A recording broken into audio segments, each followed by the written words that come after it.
morning we have quite a tangled web, and I have to ask you to follow along as we recapitulate some of the material we've already discussed. We have discussed that in the present cycle of evolution, we are working through 4 levels: physical, ethereal or vital, emotional, and mental. These are the 4 divisions of creatures that are on the earth at the present time and involved in this cycle of growth. Now, in the human being, this cycle is repeated in the material world in bodies. The physical body corresponds to the earth. The vital growth of the dimension of growth or development, water. The emotional nature, fire.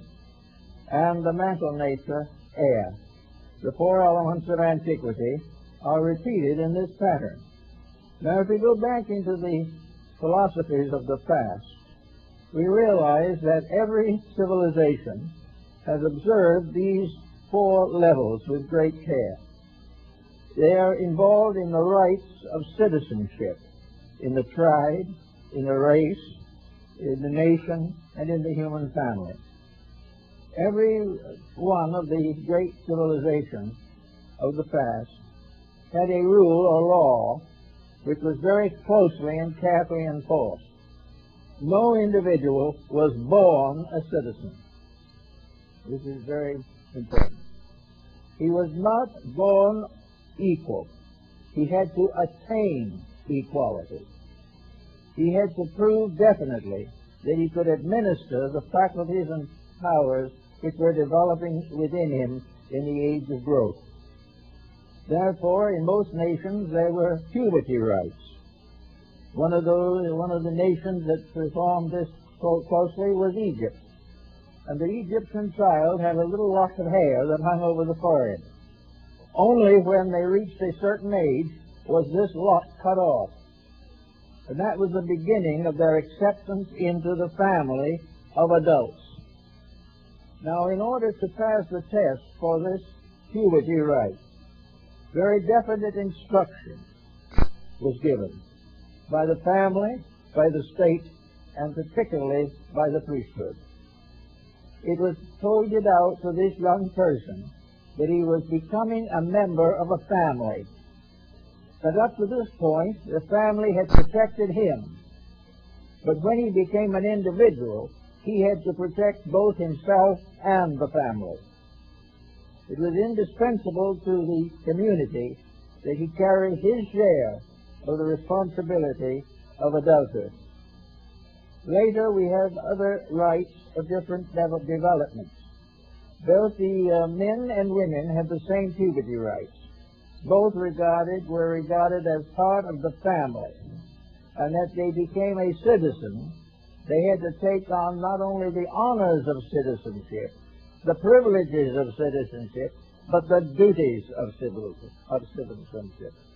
And it was in this point that we have gradually lost sight of the facts of life.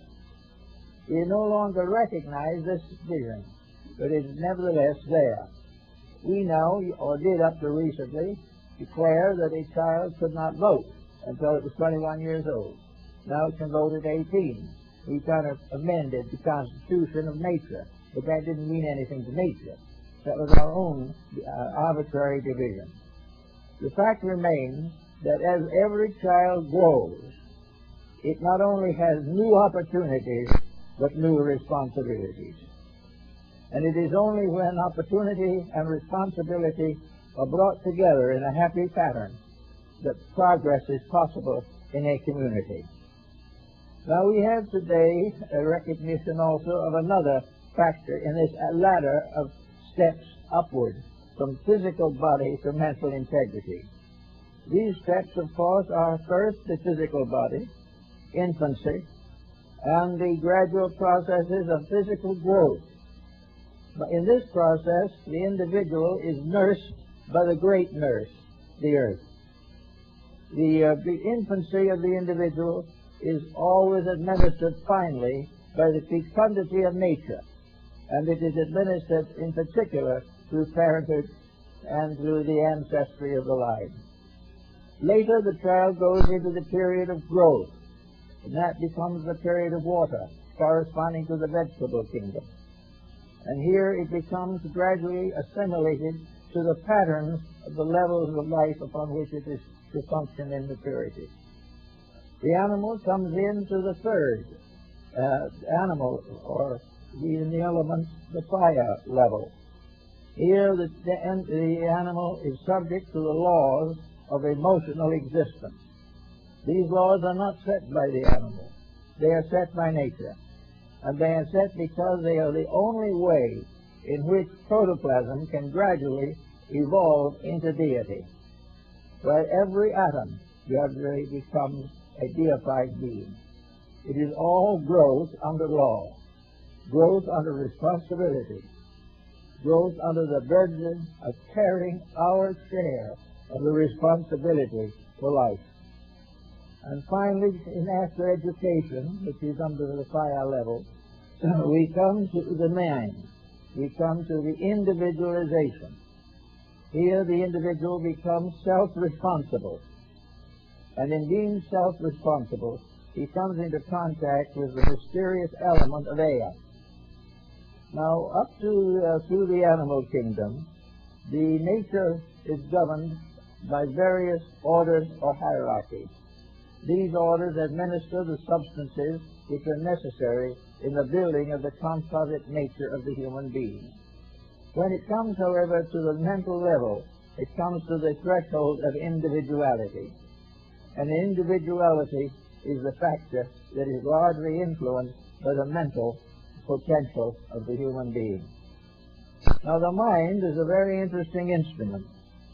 It is something that we all are concerned with. It is something that is constantly causing us wonder and has brought us from flint and stone. It's brought us from the beginning of life up to the computer, and how we don't know how much further. But all these things arise out of the mental dimension of the universal pattern. In India, among Eastern people, the mind is divided into two levels: high mind or higher mind, and ordinary or mortal mind.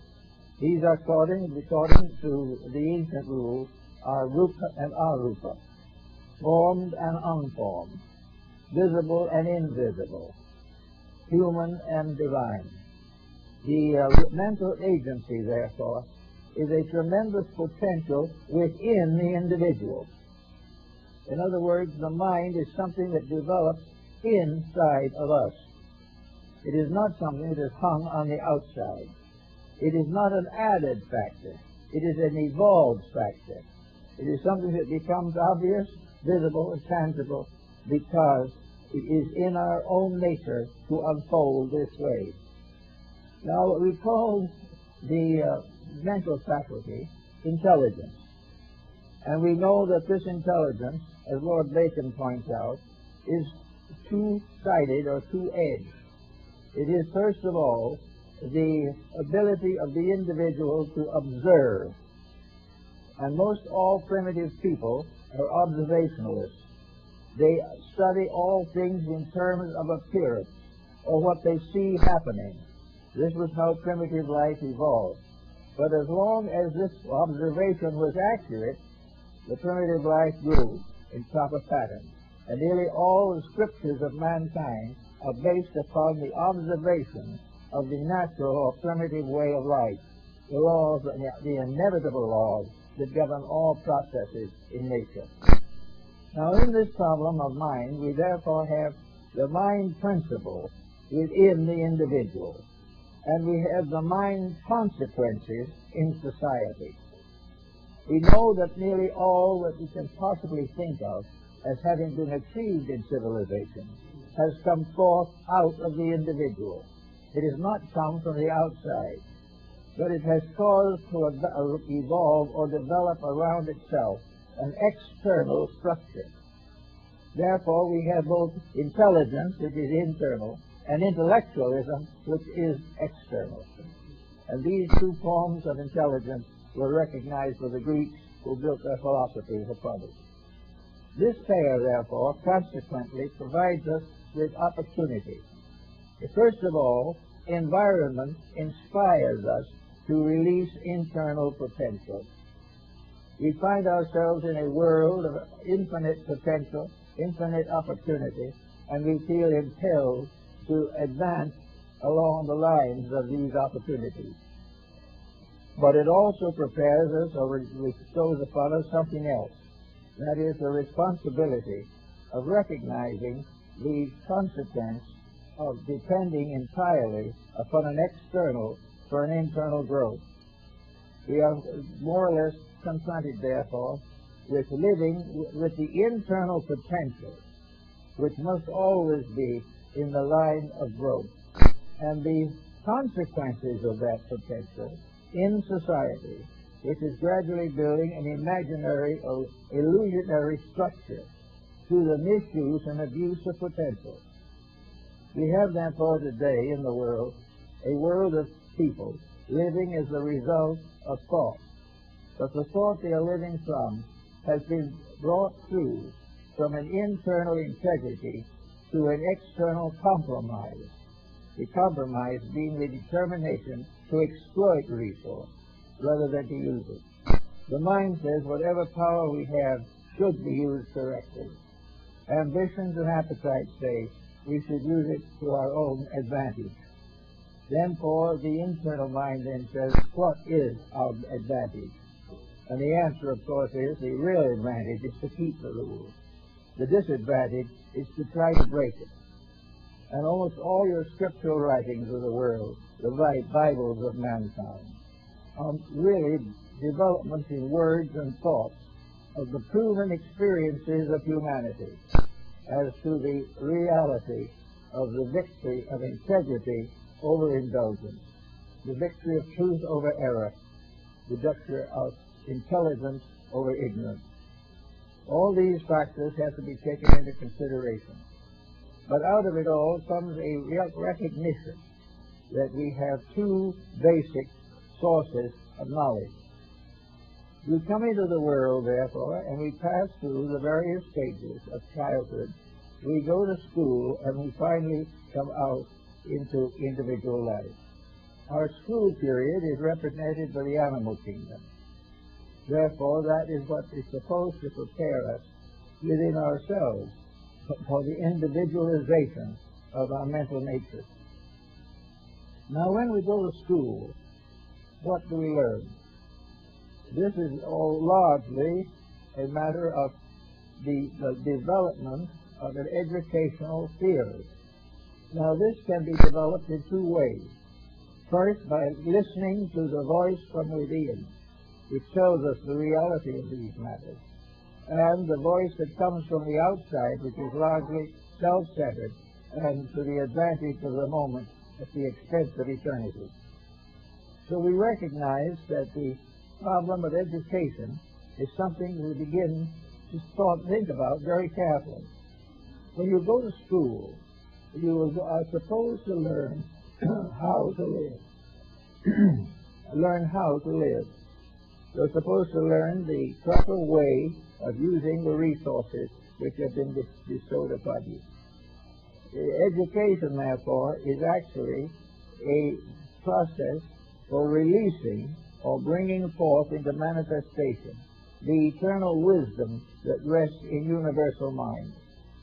It is the individual taking his place in the universal plan of things on a mental level. We must learn to obey. The beginning in all truth, the nature, the beginning rests in obedience. The moment we disobey, we endanger our own survival, and very largely endanger the survival of the civilization to which we belong. So we say, when you go to school, you should learn something. You should learn what nature wants, what the universal laws demand, and not what the selfish human beings wish to do. We are now basing our education almost entirely upon the corruptions and misfortunes of selfishness, egotism, and exploitation. We are subtly teaching the new generation to exploit the members of itself. We are teaching them to keep on with the processes which have already failed with us. We are teaching them that the purpose for life is wealth and fame and gratification. This is not true. And as long as this is the basis of education, the wisdom principle within ourselves is stymied. The inner life is gradually blocked out because it is invisible, because it is causal, and because the average person doesn't know he has it. And in the place of it is this material adjustment by which he seems to be able to become rich and famous and can also fall into all the bad habits, crimes, and delinquencies which afflict us today. It becomes obvious, therefore, that our education is coming from the outside when it should be a release from within of the mental potential. The mind is not materialistic. The mind is not selfish. The mind is not self-centered. These are the consequences of compromising it for the advantage of personal success. We take this thread of mind which we have in us, and we gradually condition it so that instead of being the leader of our life, it becomes the slave of our appetites. We use the mind and we abuse it. We do not recognize it that it is the source of our greatest happiness and greatest security if we use it properly. If, however, we tarnish it, as we have done in centuries gone by, we will gradually use the mind as a destroyer and will then blame the mind for the misuse of itself, while the actual blame lies within the person who has forgotten to fulfill the proper destiny for which man was created. Man was to be created as a leader over the elements and over the visible kingdoms of nature. And at the present moment of all the kingdoms, he is probably the least honest. Animals are not dishonest. Plants are not dishonest. Minerals certainly are not dishonest. We do not recognize these virtues in them at all. But they have no faults because they have no individuality. They are under group leadership, and each fulfills that which is necessary to advance the collective. We have reached the point in mental individuality where we are not considering the collective. We are not doing the things which make the greatest good for all. We are doing that which we feel is the greatest good for ourselves, or those small groups to which we belong. We have done exactly the same thing in politics, religion, ethics, education, economy, and all the divisions of society. Everything now is the fulfillment of personal ambition, and no consideration for that which is the basic reason for being here. We are not here by accident, even though it might seem biologically that we are. We are here because there is a group entity which is sending forth these beings into the material distance in order to teach them one of the greatest rules and laws in life, and that is to keep the rules. We find that actually, from the cradle to the grave, we are passing through initiational tests. We are being tried. We are being weighed in the balance. We are being subjected to disciplines of various kinds.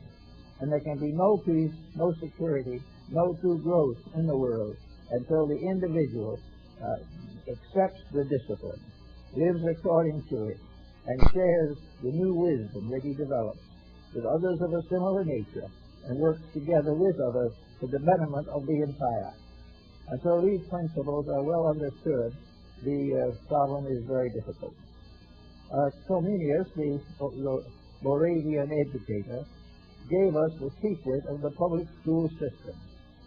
He tells us very simply that the reason for the public schools is to teach us the importance of working together for the common good. That education, educo, is from the word which means to draw forth, to bring out from within ourselves certain knowledge that is inherent. And this knowledge, which is inherent, is the most important of all. That is the truest knowledge that we have. Knowledge from the outside may lead to skill in arts and sciences, but it does not lead to the perfection of integrity. All that is good in man's philosophy comes from within himself. All that is a mistake comes from following the examples of those who have failed to achieve individual integration. So we have now, as Comenius said, and what has later been said by a number of others, that actually our education, as far as nature is concerned, is complete when we are 21 years old. But even before that, we do not require as much of the schooling as we think we do. We are educated in fallacies. We are educated in mistakes. We are given a reward, a degree, a recognition for doing the wrong thing. We are given honors and values in life to become important and heroic personalities by making mistakes. Actually, the entire theory of our world as it is at the present time is the victory of the unimportant over the essential. And as long as it remains that way, we're in trouble. Now, if we want to start in from the inside out, we have to recognize definitely that what is lying within us is actually a form of natural intellect. It is a form of intelligence that is based upon what is locked in the cells and in the tissues and in the substances which we bring with us into birth. Each of the little cells in our body has an intelligence of its own. All these intelligences become together great groups or populations within ourselves. When we break the rules, the individual cell suffers. When we break the rules badly enough, the whole structure suffers. And when we allow exploitation to cause us to live badly, we destroy the entire pattern of our own survival. There's only one way in which we can achieve that which we most want, and that is we have to do it right in the first place. And if having done it right, we are able to see the consequences, there will be very little problem of failure to cooperate. But we have set up a vicious mechanism here by rewarding mistakes. We have made the mistake the important thing, and we have not given the necessary understanding of the background of the problem. The average person who goes to school has no idea why humanity exists. He has no idea concerning a spiritual factor in material existence. He has no general comprehension of the rules of life as these differ from the rules of social and political structures. He does not know where he came from. He does not know why he is here, and he has no idea where he's going. And on his compound ignorance, we offer degrees and make brilliant scholars of the people who have never answered any of those questions. It is one of these amazing things that we have created a great hierarchy of well-lettered ignorance. We have made everything subservient not to wisdom, but to the passing advantages of the hour. We're in exactly this position politically today. We are concerned not at all with what is good for the people, but what is advantageous to certain groups within the people. We are not able to decide what constitutes a good government, and therefore we have a bad one. We do not understand why we should work together, so we do not. And yet, how can we be educated without at least a glimmer of realization of the importance of cooperation? How can we become strong and powerful without keeping any ethical rules or accepting any responsibility for our own mistakes? This is why we go back to people like Plato and Aristotle, and Pythagoras, to understand something about these principles. And they say there are two ways of being governed. One from the inside, which is right, and the other from the outside, which is wrong and unnecessary. If the inside is right, the outside will be right. If the inside has no chance, is unable to manifest itself, then the outside is almost certain to be corrupt. And in it there are corrections made from the outside. They serve only the needs of the outside. And that part of the individual which is within himself and most valuable is still neglected. So we say to ourselves, this golden peace that we are all seeking is inside of our own nature. We bring it with us into birth. We live with it all our lives. Occasionally we let a moment of it come true, but become frightened at our own audacity and go back again to the shelter of the herd, to the shelter of the conventions of the many, with no regard for the integrity of the life within ourselves. Now, as a result of this type of attitude and this type of solution, or lack of it, we produce a world of problems, a world which is getting into a very sticky wicket at the present time. We are on the verge of more trouble, simply because we have never tried to find out what causes trouble. And when we find out what causes it, the answer is ignorance. Now, ignorance is either simple or complex. A simple ignorance is not to know that which is right. Compound ignorance is not to know when we are wrong. We have got to find ways in which to remedy our own mistakes. And this was part of the old philosophy of Egypt. When the time came for the individual to take the rights, to accept maturity, to accept the responsibility of life, and this was also true of the American Indian tribes of this continent. When the time came to become a citizen, the individual is not made one. He becomes one by a dedicated expression of his own integrity. He is put through certain tests, and very interesting points of one of them was recorded by Cortez in his conquest of Mexico. The Aztecs had a very strong attitude on the subject of drink. Now, we might not assume that pulque, or whatever they were drinking in those days, was unimportant. But the Aztecs had a simple rule, that any individual under 50 who drank broke law and was punished. There could be no such a thing as a juvenile alcoholic, because if the individual drank under the age of 50, then he was punished.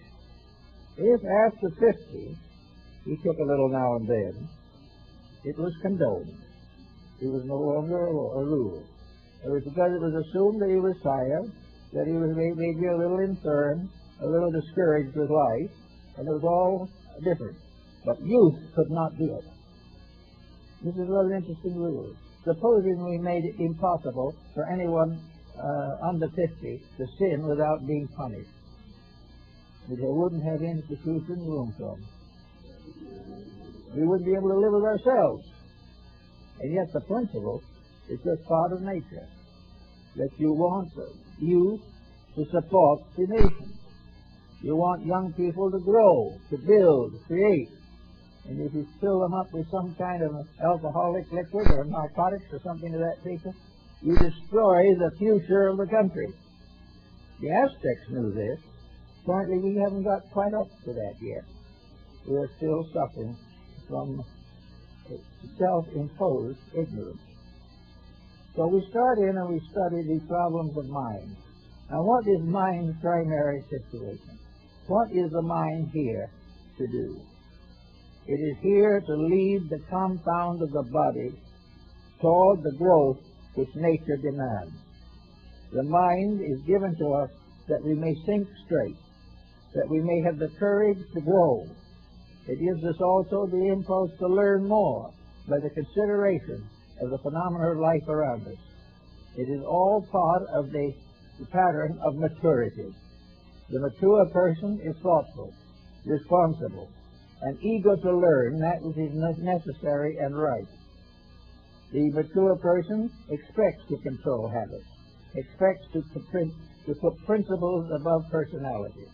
All these things are possible when the mind leads the body. If, however, the mind becomes simply a slave of the pressures of the animal kingdom, then we no longer have this situation. The mind becomes the arch conspirator. The mind makes all kinds of wonderful plans for the simple purpose of taking the individual away from his own integrities. He has no solid ground of integrities. So here we should begin with what constitutes education. We should have the world working with this problem. The world should be working with the concept that education is learning to be a citizen of the world, and that the world that is made up of educated people can go on for 1,000 years without a war, because wars are all the result of the acceptance of ignorance. They are the result of breaking laws, breaking the rules, and employing violent means of accomplishing what should be attained by the kindness of spirit. So in the development of civilization, the problem comes, what should we teach the young? Well, it's good to teach them the alphabet, I guess. We have to communicate with each other. Of course, we hardly learn have to read and write anymore. That's all computerized. We hardly have to make any decisions of importance. They're all classical, developed along lines of prevailing patterns. Now we see, for instance, the problem with the computer. Here we have a very useful device, and the development and invention of it had to come from within, because it represents the use of exact rules that the individual and community existence put together has worked out for a number of years. It is therefore a hopeful thing, something that can bring usefulness and bring education and bring enlightenment to people. So, how are we going to use it? Probably the same way we use television. We're going to abuse it, we're going to exploit it, we're going to make it the basis of a wave of crime we have never known the likes of which before. We are going to take this thing that might be useful, and because we are ignorant, we will destroy it.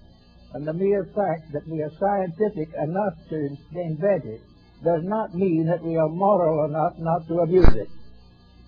So somewhere there is the skill to do and the ignorance to do wrong. These things have become very important in the study of the mental life of the human being.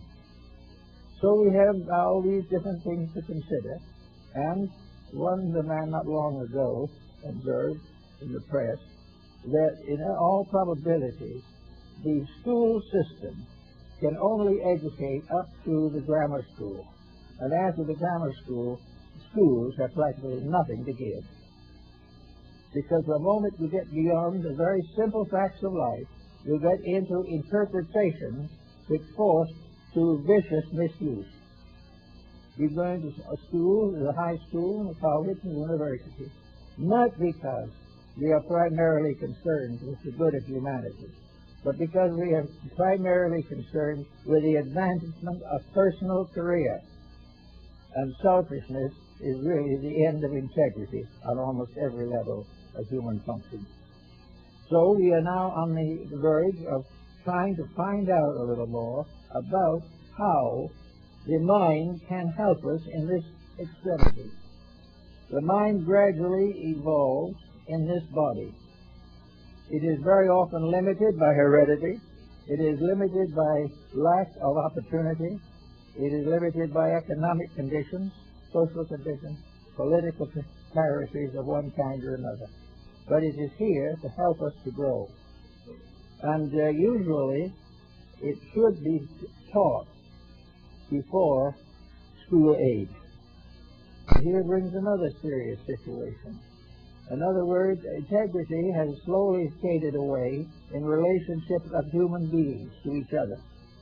The relationship of marriage is falling apart. The respect of parents and children is no longer stressed. Everyone is on his own, out to do his own thing, out to waste time.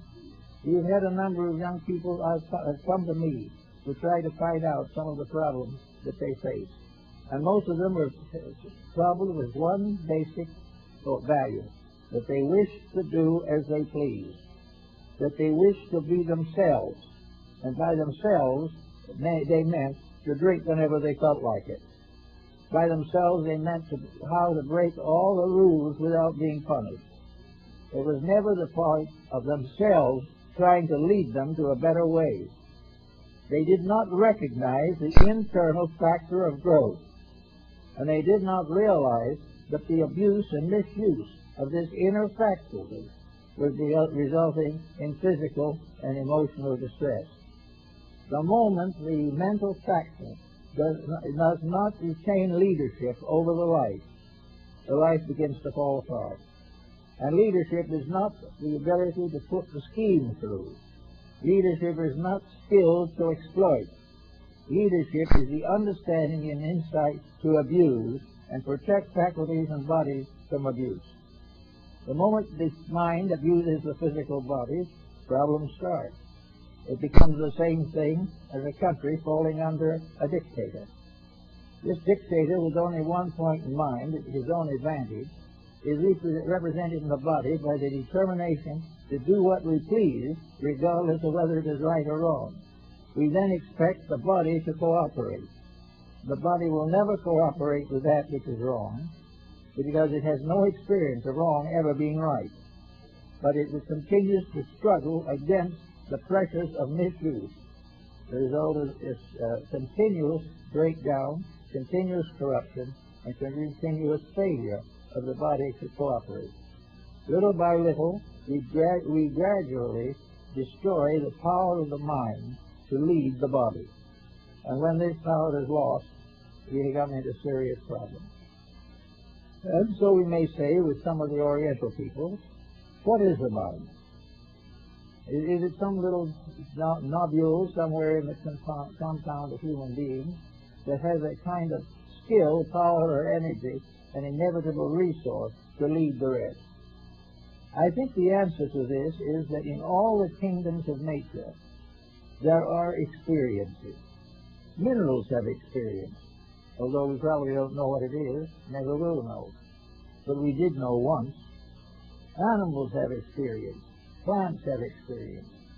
And they have the experience of natural things, and they have the experience of man-made corruption of nature.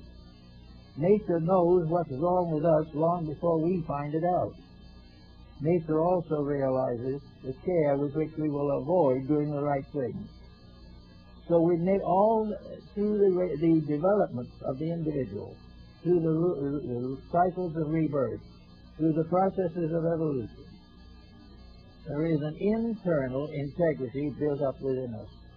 There is a center in which all useful knowledge is preserved. There is a reference bank. There is something which is available but seldom called upon.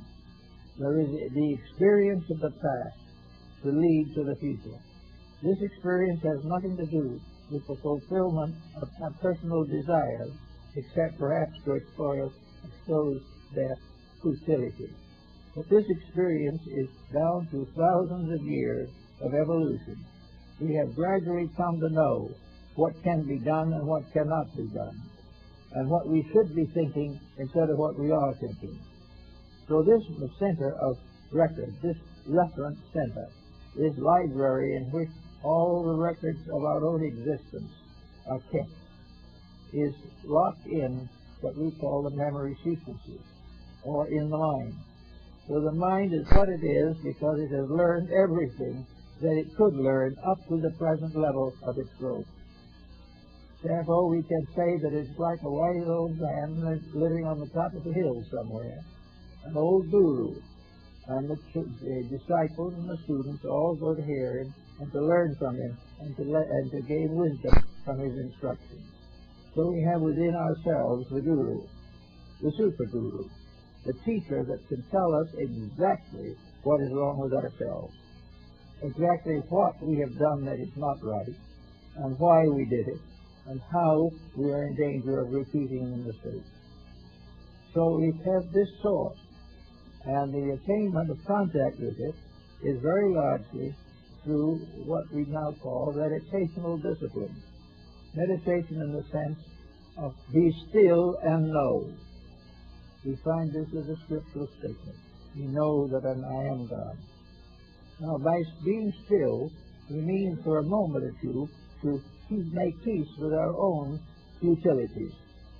By being at peace, we mean not selfish for a little while, forgetting self, forgetting ambition, forgetting to revenge ourselves, forgetting to hate, forgetting to misplace our affections and emotions. In other words, to let the inside out, you've got to quiet down the outside.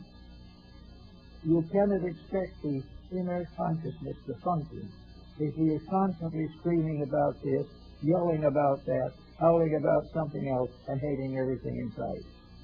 All of this paralyzes the body, destroys its functions, and leads to sickness. But by being quiet and letting ambition slow down for a moment, we can find what's behind it. We can find why we were given an equipment which is capable of achieving wonderful things, if we will not get in its own way. But when we take this achieving process and pervert it, use it merely to aggrandize our own selfishness, then we are in serious trouble. So the beginning of the search for reality is to keep quiet and see what we really need and not just what we want, to find out where duty lies and why we shouldn't escape it, to discover what constitutes the fulfillment of life as we can live it, and not the ambition to be something we are not capable of being at the present time. So by being still and not allowing the outside to dictate to us all the time, we begin to develop the philosophic calm. Pythagoras recognized at this point and recommended a silence of 5 years. By the end of that time, the individual ought to know that the world can get along without his making a lot of noise. Most of all, however, the individual has had time to think things through, to make a thorough analysis of himself. Apollonius of Tyana, the thaumaturgist of the Alexandrian period, made a Pythagorean life for himself. He took on voluntarily, although Pythagoras had been dead for over 5 centuries, took on the silence, the 5 year of silence. And now in the midst of this 5 year of silence, there was a great emergency arise. A big fight was started somewhere. Another war was in the making. And they all rushed to Apollonius and begged him to prevent this from happening. And it was a critical moment. He was vowed to silence, and how is he going to help to prevent this emergency from happening? So he went out, and he stood between the two parties, and he very quietly blessed both, but never spoke. And the peace and greatness of his calmness was so impressive that the war was called off. This is the Pythagorean approach. Emergencies cease or become much less if we do not build them. If we build on an insult, it can become a shield. If we build upon a selfish want, we will become in the end to want everything. If we cater to a weakness of character, in time that weakness will take over. Therefore, in all emergencies where we want to get the best advice there is, we be still and know that we can find something that is better. And this leads us again to something else, which we'll talk about next time, and that is the problem of what happens when the mind does come to peace and becomes a servant in its turn of something higher. At the moment, however, the mind is our consideration, and we need it very badly. We need to have a new construction of education. Now, we're talking very much about the difficulties of maintaining the present pattern of schooling. The individuals who go through the school may be able to get a job, but they have nothing else, and there's no certainty that they are going to get a job. Because of computerization and other inventions developed as rapidly as they are at the present time, no amount of schooling can save the individual from ultimately being unemployed. It is going to be a very difficult thing to fix this all together. But the real thing is that if average persons understand the possibility of a full and happy life without dominating someone else, we are very much on the way towards security. It is not necessary that every human being must go to become a professional, a politician, lawyer, a doctor. It isn't necessary that we have a position in which we are opulent sufficiently so that we can dominate financially other people. There is no possibility, as was pointed out in Sparta 2,500 years ago, there is no possibility of peace or integrity in a country or in a world in which 90% of the available assets are in the hands of 10% of the people. This cannot be. We know this. Everyone who has even taken a course in academic philosophy knows this, but nothing happens. No one thinks about applying these principles to the present emergency unless, by application, we immediately improve our own economic status. If it makes us rich quick, we will try to do it. Otherwise, let somebody else. So we go towards a new century here, in which, for all intent and purposes, the challenge is to place the higher aspects of man, of mind, the arupa manas, in control of the intellectual life of the person. The time has come to realize that the intellect is not materialistic. There's another problem, because many people think that the thinker must be materialistic because all ideals are imaginary. This is untrue. The mistakes are imaginary. And we are building every day houses, some has called, on the second floor over a vacant lot. We have not yet recognized the simple fact that in education is the release of integrity into manifestation. It is allowing things to grow in their proper order. It is the possibility of reaching out across an interval and shaking hands. Every step towards confusion is a retrograde motion. Every irritation, every political uproar, every war, and material or economic disaster is a proof of wrong. It is the fact that we are not getting the facts of life. Bacon points this out clearly, very definitely, in his Novum Organum, that the actual answer to all these things must be that when we look over the world as it is, we see that the world as it is unselfish, intelligent, cooperative, and kind. Until it's these things, we haven't got a world. We have one. The world, nothing wrong with the world. The tulips still grow in the fields. There's what's left of them. The forests are still here until we finally cut them all down. We have a little petroleum left, but we're wasting it pretty heavily at this time. But all these things are here. And yet, at the time when we had all we needed of all of them, we had no peace. If we had 2 oil wells, we wanted our neighbor's well also.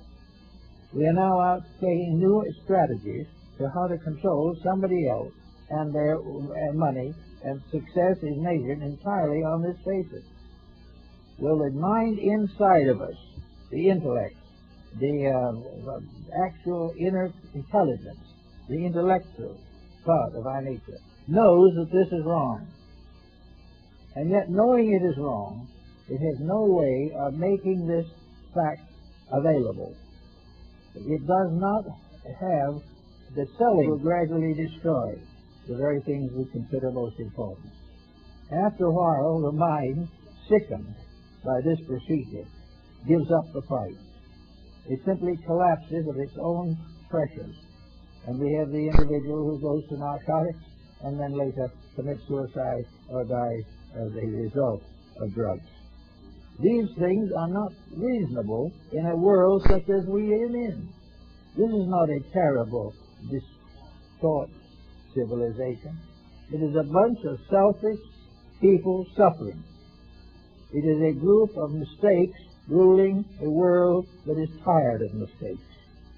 It goes on and on and on because no one settles down to the essential values of living. And that brings us, of course, to the philosophic empire. That brings us to the point of trying to use knowledge to live rather than to use it to kill. If we use half as much energy building as we do use now tearing down, we would have a very different world. Now, nature is going to keep on with this procedure.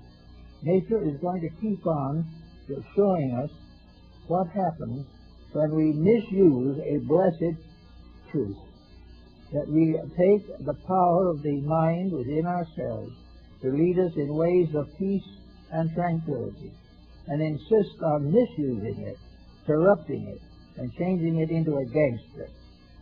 We do this not because the mind itself actually changes. The mind still sends out what little message it can. But in the moment that message is brought to the consciousness begins to figure out how to apply it selfishly and continue the destructive procedures. Now, in the Indian philosophy, which is pretty well mature, we find that the Arupa Manas, or the higher mind, is the repository of the ego itself, that part of the individual which we call the person. The person, therefore, rests in the field of mind. At the time of decarnation, it passes out of the physical body through the etheric zones, through the emotional body, and finally comes to the mental body. And as it ascends through the mental body, it goes to sleep. It goes to sleep because it has not yet gained the vibratory strength to continue to exist consciously in the higher atmosphere of the mind. Then it goes to sleep when it can no longer be conscious as the mind wants to be conscious. In other words, it stays awake to those levels of the mind which are selfish and self-centered. But when it comes to the humanitarian impulses, the universal sympathies and understanding, the mind simply goes to sleep. It doesn't go to sleep because it fails. It goes to sleep simply because it has no vehicle to work with. If the lower mind is not developed, the higher mind cannot manifest to it. And as the higher mind must manifest to vitalize the mental level of human activity, unless the mind we work with every day begins to understand the principle of mind, which we are constantly forgetting, overlooking, and denying, it cannot continue to guide us consciously the way we want to go or have to go. So when we go higher than our material thinking can carry us, we go to sleep. And we remain asleep until we begin the descent again into another chain of bodies. We cannot be conscious above the understanding which is involved in consciousness. We have the mind. We are the only form of life that we know visibly that has consciousness as we have it, that has the mental nature, has the power to say yes and no to any value that comes to it. It is the power, as St. Augustine also pointed out, that is the power of decision. It is the power to be right instead of wrong. It is the power to recognize virtue and not fall into pitfalls of ignorance. So ignorance continues to press in on us from the outside, and intelligence kind of trying to work its way out through us into the environment. And we have the troubled landscape that we see today. A landscape which is also a personal environment for each and every person. Now, if we're going to start this business of the mind, we must begin to think about what the mind would like to do. Now, the answer must be, finally, the mind would like to be right. The mind would like to do that which is best for itself and the combination of bodies through which it functions. The purpose of the mind, therefore, is to keep the peace, to use all of its energies for constructive purposes, by man to develop gradually an internal integrity that is strong enough to withstand the pressures of external temptations. So we can start in with the knowledge we have of mind, and we will then begin to try to use it, and we may be surprised how little we can use it, because we've never trained it. There's one division that we have that is rather interesting, and that is that we have objective and we have reflective powers. In other words, the mind observes what is going on the outside and reflects upon that in terms of the important changes that was obeyed within the self. In chronology, the objective observing powers are located in the front of the head, above the eyes. The reflectives are at the crown of the head and toward the back. And the higher the head, the more likely there is to have a reflective factor in the mind. But the mind takes what happens and says, what do we do about it? So let's take an example of this. The objective or observing faculties see a home breaking up. They see all the causes of this breakup. So, in our present thinking, this neighbor is having this problem. Doesn't seem much we can do about it anyway. So finally we say to ourselves, well, I guess they're going to break up and that's it. And if it happens to ourselves, we say the same thing. Well, we can't get along, so I guess the thing to do is to break it up. Everybody gets free again, makes more mistakes. We've made these. Then we go around, and the reflective power has no chance to work, because the reflective power would show that a crisis is an opportunity. It means it's a chance to grow. Wherever there's a problem, there is a tendency to avoid, but there is also the possibility of using the problem to solve an absence or vacancy in our own ethics. So if we are able to quietly think through the problem, we can come to a better sense of growth. The reflective power is therefore the ability to thoroughly understand what is happening, why it is happening, and why it will happen again if we don't do something about it. So every lesson is either an emergency or a lesson. If it's a lesson, it is something to be faced.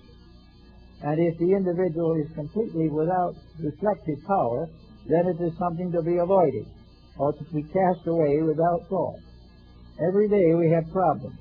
Most of the time we try to get rid of them without thinking them through. Therefore we do nothing to enrich the mental processes within ourselves. If we think the thing through and find the mind giving us the proper answer, we have then made a lesson out of a problem. And then the other way around, we've made a problem out of a lesson. It's all depend largely on our own reaction. So the reflective powers of the mind are those that take objective facts, so-called, or objective circumstances, and ensoul them with realities. They show us why. They are great lessons. The lesson that we learn from an experience is far more important than one that we can learn from a book. We have to know all of the elements by quietly considering them. And if we consider them, we will reflect upon them. Now, Pythagoras had this retrospective exercise to help us in this reflection. He said that every day before we go to bed, we should sit down very quietly and review the day and say to ourselves, what does the immortal soul that is in me gain from this day? How have I grown? How have I done something right that I did wrong some other time? And why did I do something today that was wrong when I should have done something that was right? To study the day is to change a day from a happening to an experience, to a means of growth, to a way of becoming something more than we were. And by following the Pythagorean suggestion, we gain a great deal. Now, there are a lot of metaphysical disciplines being exercised at the present time, but not many people I know of are studying actually a recompense for their own mistakes. We are not sitting down to try to find out what we did wrong. What we're really sitting down for is to learn how to meditate to get something we want. And this is the usual misuse of religion. This is how religion got into trouble in the first place. It became a matter of acceptance and a strength to do as we please, rather than an encouragement to learn to do what we should. So if we have a problem come up, retrospection is helpful. It helps us to think things through, to see what we did that we should not have done, and to give us the strength and courage not to do it again. Now, there have been several schools of thought on this concerning religion. The problem with religion as to how we should use it. Well, we have done with religion, if we look carefully, very much what we've done with everything else, politics, medicine, law, all these things. We have gradually transformed religion from a source of strength to a cover for weakness. We have gradually made religion justify what we want instead of what we need. Religion, therefore, has become a means of, again, blocking the natural growth of our internal integrity. It has given us the opportunity to call a mistake a divine experience and to pray to God to excuse us from faults that we should have corrected ourselves. And from the experience we learn another thing, that God will not correct the experiences that we need to correct ourselves. The divine principle in religion is that it will strengthen our strength, but it will not pardon our weakness. The idea of religion as a constant forgiveness of something is part of the illusion that we're suffering from today. It is not that religion should to pray for or excuse all our mistakes. The purpose of religion is to make ourselves strong enough in principle so that we do not make the mistakes. In every case, the miracle that we think of, the improvement that we dream of, comes from the strength of character. If faith is strong enough in us to make us do right, then we are working in the right direction. If it is merely a balm in Gilead to take care of doing what is wrong, then we have very little hope to gain through it. Now, we got the mind problem with science. What about science? Is science something that is entirely apart from life? Is science something the mind cannot control?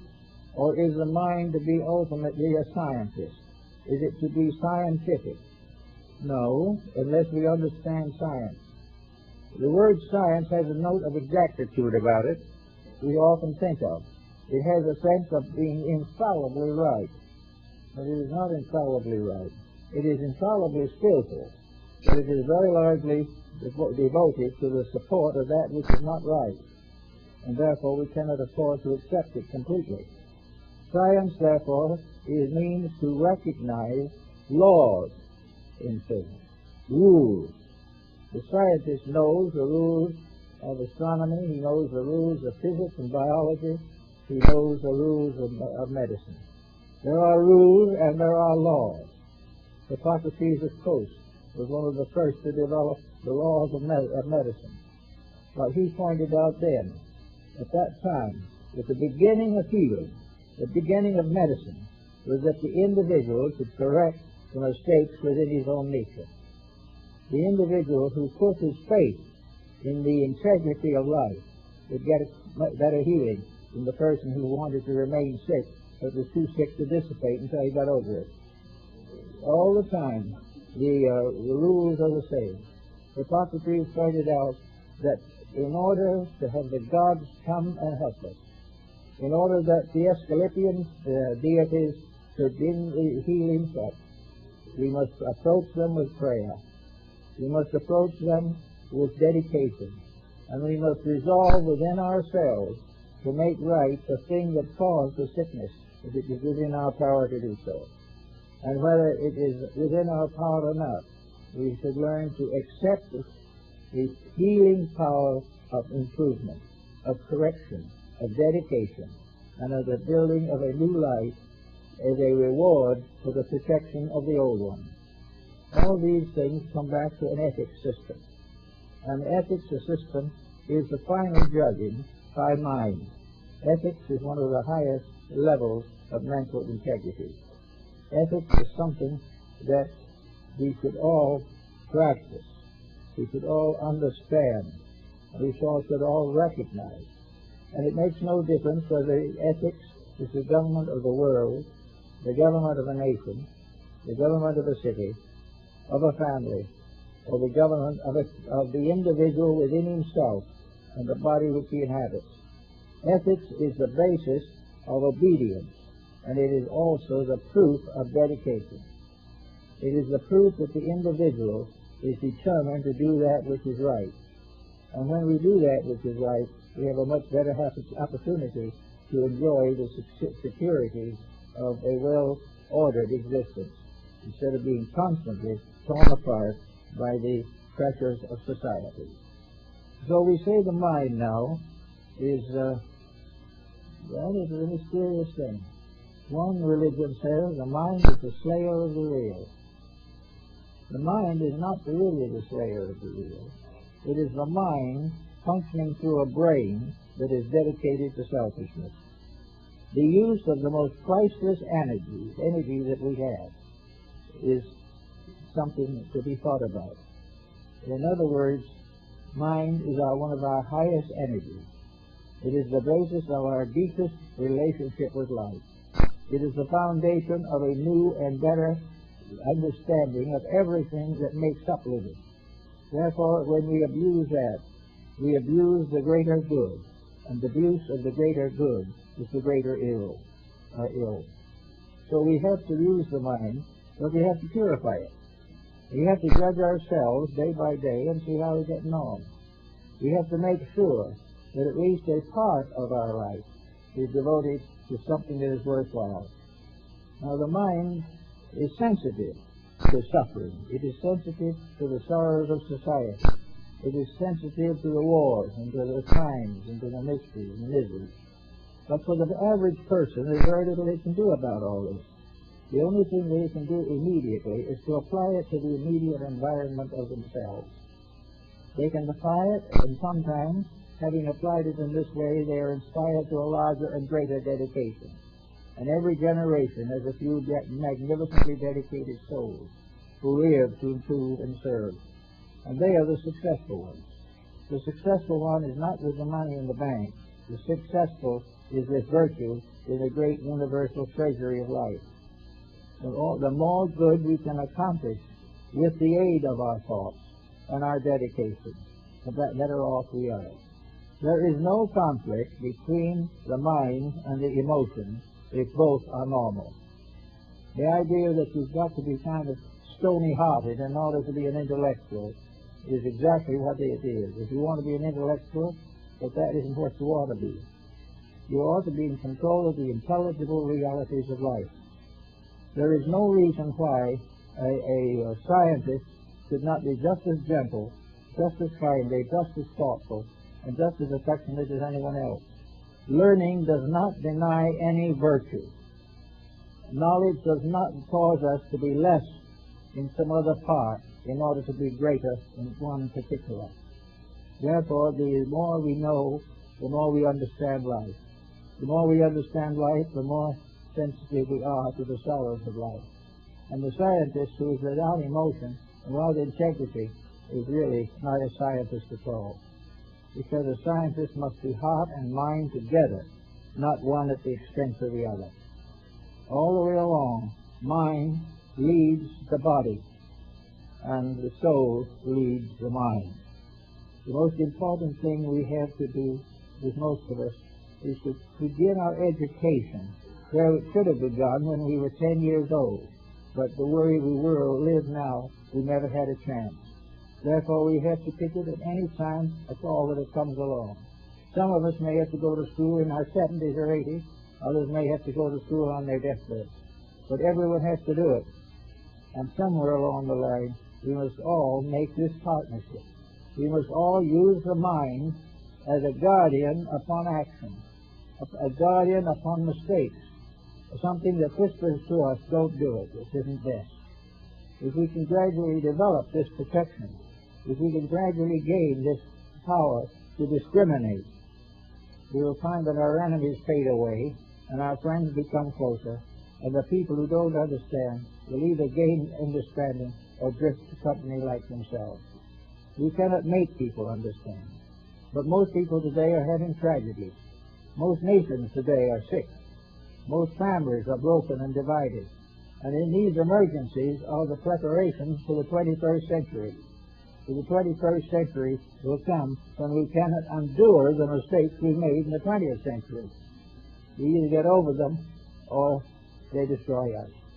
So we now look back almost from a century, almost, of mistakes that have been made, not by people who wanted to do it wrong, but people who never had any realization of what was right. They were all influenced and indoctrinated by mass attitudes. They were all trying to succeed because others succeeded. They were all criticizing because others criticized. And they did not realize that while it is perfectly proper to recognize the mistakes of others, it is much more important to correct our own than criticize someone else's. All the way along, we are building towards a new century, a century that is not far away now. We are coming to a time when, as Nostradamus pointed out, we are going to have to start a new way. He said that in the early years of the 21st century, the Paraclete, or the Prince of Peace, would come. And this Paraclete, this Prince of Peace, is not be regarded as a person. It is the embodiment of a virtue, the embodiment of an understanding. It is a realization in the mind and heart of a better way of doing things. And when we get that, we're going to begin to put the world together again. The day of selfishness is coming to a close. The day in which security is going to be rested in material things is very nearly ended. We're going to finally find that we are all secure, although we don't know it. And because we do not believe that we are secure, we fight desperately to gain security by means that are totally insecure. Actually, the security we seek is in ourselves. It always has been, and it always will be. There will never be a moment when integrity is not innate, when there is not within ourselves the spark of a divine purpose. There is never a time when we cannot call upon something better than our present level of conduct if we wish to grow and be better citizens and better parents and better members of society. Peace is in our hearts and always has been. It will be in our minds and always will be, and will never cease bothering us until we attain peace. Then we will discover we could have had it in the first place, only we were slow of learning, to use a phrase from the Midsummer Night's Dream. We are slow of learning, and the result is pain. And the pain will continue until the learning heals it. And the learning is that the mind would be used to help advance the good in all things, to keep the peace, to establish friendships and fellowships, and to do all that is possible to reveal the tremendous potential of human insight and understanding if we give it a chance. If we want to get peace in our time, we've got to educate the values of peace in our lives. And when we do that, we'll realize that we will touch within ourselves a tremendous reservoir of integrity. The mind has been waiting for ages for the chance to be itself, and it has always been blocked by the selfishness of little people. So we've got to get over that, and if we can do that, we'll have a pretty good time. Well, I guess that's all for today.